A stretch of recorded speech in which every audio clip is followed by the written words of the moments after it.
भारत की इन 5 जगहों से जुड़ी है रावण के जीवन की सबसे प्रमुख घटनाएं। जानिए क्या है वो। रावण को अपने काल का सबसे श्रेष्ठ विद्वान और तपस्वी माना गया है। ये बात अलग है कि उसके बुरे कर्मों के कारण उसका पांडित्य भी उसकी रक्षा नहीं कर पाया। रावण के बारे में अनेक ग्रंथों में वर्णन मिलते हैं। रामायण में कुछ ऐसी जगहों का वर्णन मिलता है जहां रावण के जीवन की प्रमुख घटनाएं घटी है। आज हम उन्हीं में से 5 प्रमुख जगहों और उनसे जुड़ी घटनाओं के बारे में आपको बता रहे हैं। पहला स्थान महिष्मती नगर, वर्तमान मध्य प्रदेश का महेश्वर। वाल्मीकि रामायण के अनुसार जब राक्षस राज रावण ने सभी राजाओं को जीत लिया, तब वह महिष्मती नगर, वर्तमान में महेश्वर, के राजा सहस्त्रबाहु अर्जुन को जीतने की इच्छा से उनके नगर में गया। उस समय सहस्त्रबाहु अर्जुन अपनी पत्नियों के साथ नर्मदा नदी में जलक्रीड़ा कर रहा था। रावण को जब पता चला कि सहस्त्रबाहु नहीं है, तो वह युद्ध की इच्छा से वहीं रुक गया। नर्मदा की जलधारा देखकर रावण ने वहां भगवान शिव का पूजन करने का विचार किया। जिस स्थान पर रावण भगवान शिव की पूजा कर रहा था, वहां से थोड़ी दूर सहस्त्रबाहु अर्जुन अपनी पत्नियों के साथ जलक्रीड़ा कर रहा था। सहस्त्रबाहु अर्जुन की 1000 भुजाएं थीं। उसने खेल ही खेल में नर्मदा का प्रवाह रोक दिया, जिससे नर्मदा का पानी तटों के ऊपर चढ़ने लगा। जिस स्थान पर रावण पूजा कर रहा था, वह भी नर्मदा के जल में डूब गया। नर्मदा में आई इस अचानक बाढ़ के कारण को जानने रावण ने अपने सैनिकों को भेजा। सैनिकों ने रावण को पूरी बात बता दी। रावण ने सहस्त्रबाहु अर्जुन को युद्ध के लिए ललकारा। नर्मदा के तट पर ही रावण और सहस्त्रबाहु अर्जुन में भयंकर युद्ध हुआ। अंत में सहस्त्रबाहु अर्जुन ने रावण को बंदी बना लिया। जब यह बात रावण के पितामह, दादा पुलस्त्य मुनि को पता चली, तो वे सहस्त्रबाहु अर्जुन के पास आए और रावण को छोड़ने के लिए निवेदन किया। सहस्त्रबाहु अर्जुन ने रावण को छोड़ दिया और उससे मित्रता कर ली। दूसरा स्थान बैद्यनाथ, वर्तमान झारखंड। शिव पुराण के अनुसार रावण भगवान शिव का भक्त था। उसने बहुत कठिन तपस्या की और एक एक करके अपने मस्तक भगवान शिव को अर्पित कर दिए। उसकी इस तपस्या से शंकर भगवान बहुत प्रसन्न हुए। उसके 10 सर भगवान ने फिर जोड़ दिए। रावण ने भगवान से वरदान के रूप में भगवान शिव को अपने साथ लंका चलने की बात कही। भगवान शिव ने रावण की बात मान ली, लेकिन रावण के सामने एक शर्त रखी। शर्त यह थी कि अगर रावण भगवान के शिवलिंग को रास्ते में कहीं भी जमीन पर रख देगा, तो भगवान शिव उसी जगह पर स्थापित हो जाएंगे। रावण ने भगवान शिव की शर्त मान ली और शिवलिंग को लेकर लंका की ओर जाने लगा। यह सूचना मिलते ही देवताओं में खलबली मच गई। यदि भगवान शिव लंका में स्थापित हो जाएंगे, तो लंका को हरा पाना किसी के लिए भी असंभव हो जाता। ऐसे में रावण को कोई भी नहीं हरा पाता। इस परेशानी का हल निकालने के लिए सब विष्णु भगवान के पास पहुंचे। सभी देवताओं ने भगवान विष्णु से किसी भी तरह रावण को शिवलिंग लंका ले जाने से रोकने की प्रार्थना की।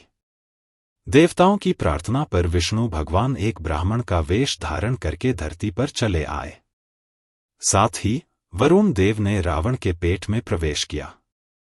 जैसे ही वरुण देव रावण के पेट में घुसे, रावण को बड़ी तीव्र लघुशंका लगी। लघुशंका करने के पहले रावण को शिवलिंग किसी के हाथ में देना था। तभी वहां से ब्राह्मण वेश में विष्णु भगवान गुजरे। रावण ने उन्हें थोड़ी देर शिवलिंग पकड़ने का आग्रह किया। वह खुद लघुशंका करने चला गया, लेकिन उसके पेट में तो वरुण देव घुसे हुए थे। रावण के बहुत देर तक न आने पर ब्राह्मण ने शिवलिंग को नीचे रख दिया। जैसे ही शिवलिंग नीचे स्थापित हुआ, वरुण देव रावण के पेट से निकल गए। रावण जब ब्राह्मण को देखने आया तो देखा कि शिवलिंग जमीन पर रखा हुआ है और ब्राह्मण जा चुका है। उसने शिवलिंग उठाने की कोशिश की, लेकिन शर्त के अनुसार भगवान शिव उसी जगह पर स्थापित हो गए थे। आखिर में क्रोधित होकर रावण ने शिवलिंग पर मुष्टि प्रहार किया, जिससे वह जमीन में धंस गया। बाद में रावण ने क्षमा मांगी। कहते हैं वह रोज लंका से शिव पूजा के लिए बैद्यनाथ आता था। जिस जगह ब्राह्मण ने शिवलिंग रखा वहीं आज शंकर भगवान का मंदिर है, जिसे बैद्यनाथ धाम कहते हैं। तीसरा स्थान पंचवटी, वर्तमान नासिक। पंचवटी नासिक जिला, महाराष्ट्र में गोदावरी नदी के निकट स्थित एक प्रसिद्ध पौराणिक स्थान है। यहाँ पर भगवान श्री राम, लक्ष्मण और सीता सहित अपने वनवास काल में काफी दिनों तक रहे थे। वाल्मीकि रामायण के अनुसार यहीं से लंका के राजा रावण ने माता सीता का हरण किया था। रावण ने मारीच नाम के राक्षस को सीता हरण की योजना में शामिल किया। उसने सोने के हिरण का रूप धारण किया। सीता जी उस पर मोहित हो गईं। सीता जी ने राम जी को उस हिरण को लाने को कहा। बाद में राम के न लौटने पर लक्ष्मण उन्हें खोजने वन में गए। रावण साधु के वेश में आया और सीता जी का हरण करके ले गया। यहाँ श्रीराम का बनाया हुआ एक मंदिर खंडहर रूप में विद्यमान है। चौथा स्थान किष्किंधापुरी, वर्तमान कर्नाटक। एक बार रावण ने सुना कि किष्किंधापुरी का राजा बाली बड़ा बलवान और पराक्रमी है, तो वह उसके पास युद्ध करने के लिए जा पहुंचा। बाली की पत्नी तारा के पिता सुषेण, युवराज अंगद और उसके भाई सुग्रीव ने रावण को समझाया कि इस समय बाली नगर से बाहर संध्योपासना के लिए गए हुए हैं। वे ही आपसे युद्ध कर सकते हैं। अन्य कोई वानर इतना पराक्रमी नहीं है जो आपके साथ युद्ध कर सके। इसलिए आप थोड़ी देर उनकी प्रतीक्षा करें। साथ ही सुग्रीव ने रावण को बाली की ताकत और क्षमता के बारे में बताया और दक्षिण के तट पर जाने को कहा, क्योंकि बाली वहीं पर था। सुग्रीव के वचन सुनकर रावण विमान पर सवार हो तत्काल दक्षिण सागर में उस स्थान पर जा पहुंचा जहां बाली संध्या आरती कर रहा था।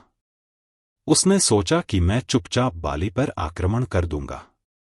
बाली ने रावण को आते देख लिया, लेकिन वह बिल्कुल भी विचलित नहीं हुआ और वैदिक मंत्रों का उच्चारण करता रहा।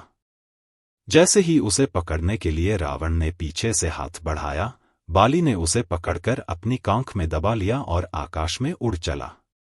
रावण बार बार बाली को अपने नखों से कचोटता रहा, लेकिन बाली ने उसकी कोई चिंता नहीं की।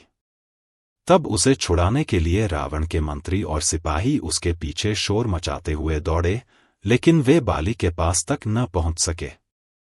इस प्रकार बाली रावण को लेकर पश्चिम सागर के तट पर पहुंचा।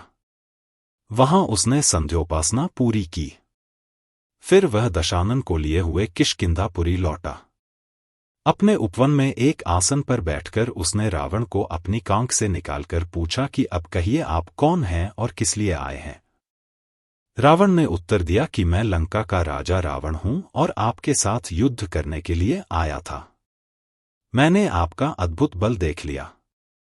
अब मैं अग्नि की साक्षी मानकर आपसे मित्रता करना चाहता हूं।